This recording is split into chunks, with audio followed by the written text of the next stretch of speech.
I wish this was being aired nationally, because there are so many things that our community doesn't know, because we just don't touch it on television. It's really a shame. But I'm very glad that we're here. If you have questions, I have a microphone here, and you can address your questions directly to our panel, and then we're going to start right here, and then we're going to the second question. It's always in the back, the first one, isn't it? Look at this. You can ask your questions directly. So nice to see you. Thank you to the panel. And my name is Alicia Diaz, and I wanted to go back to the issue of inaccessibility, because we really have a pattern when it comes to Latinos of inaccessibility in health. We have the same problem in Head Start. We have the same problem in SNAP. And I know my dear friend Lisa Pino will be here later. SNAP used to be called food stamps. And we talked about the pattern of inaccessibility in community health centers. So the question is simple. How can we increase the effectiveness of the outreach? Not more outreach. More isn't necessarily better, but how can we increase the effectiveness of the outreach to the Latino community? Thank you.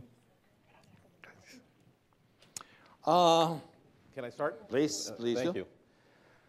A couple things. Armando just mentioned one, the role of the media, the role of the mass media, the role of so-called social marketing in terms of really being able to inform individuals of the availability of those services, but their eligibility as well. I think that there's this concept oftentimes of people saying, oh, well, those services are not for me, or I can't access them because, again, I'm ineligible for those services. And we've seen that historically and across the board in the services that we provide, whether it's the federal government or the private sector. But I also think, and Teresa mentioned the promotoras de salud kind of approach or strategy, that we need to move beyond kind of the pamphlet approach of sending out materials, sometimes good, sometimes not so good, too oftentimes not so good, and using that as the vehicle to really get communities to mobilize themselves.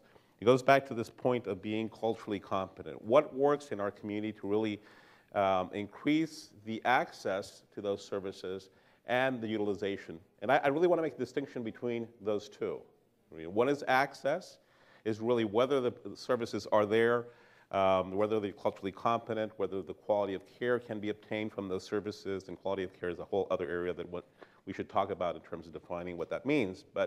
And the other is whether, in fact, there is a health center down the street that has all of that I can access, but I just don't utilize.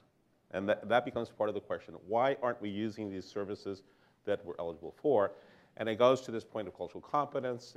It goes to the point of whether there is linguistic competency, appropriateness within those centers, how we're mobilized, whether it's through promotoras de salud, other mechanisms that really have meaning to us as a Latino community.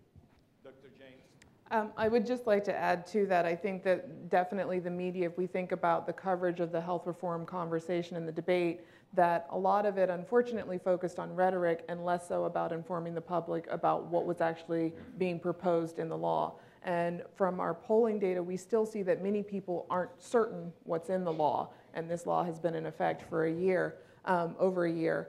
One of the other things in taking it to the level of not just getting out into the community, but as you mentioned earlier, what we value.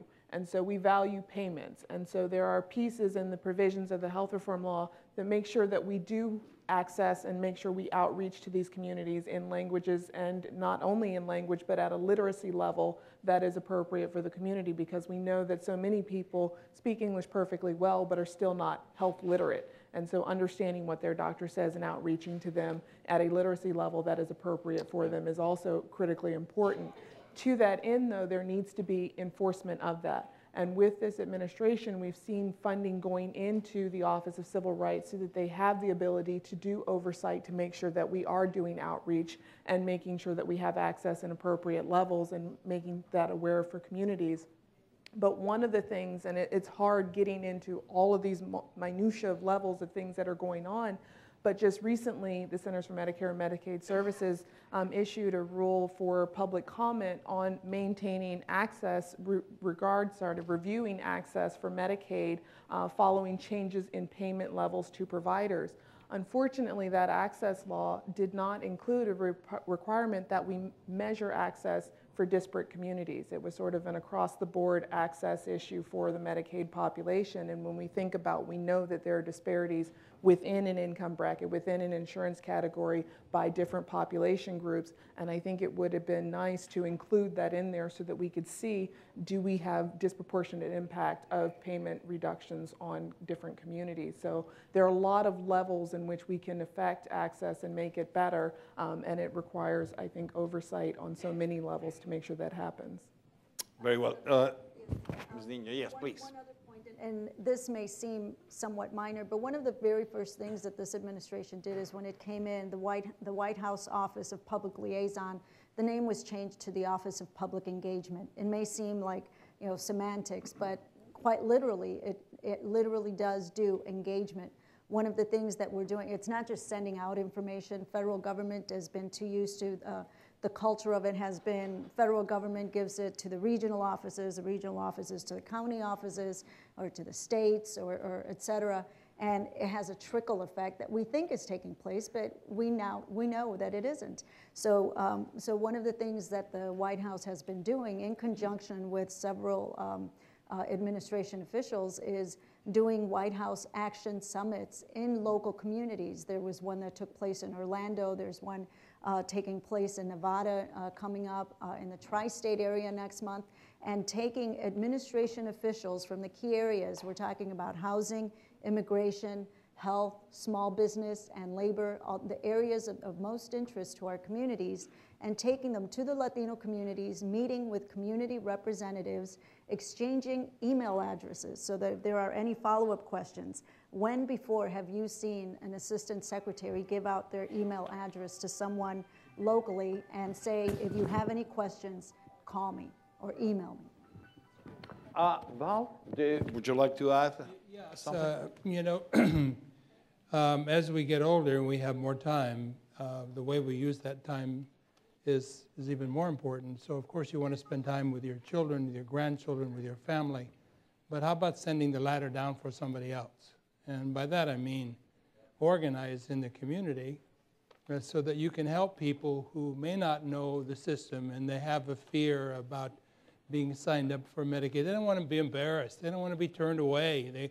They want somebody to be a preceptor or a role model to go with them and teach them the ropes so they can understand, how to do this and be successful and have the right outcome.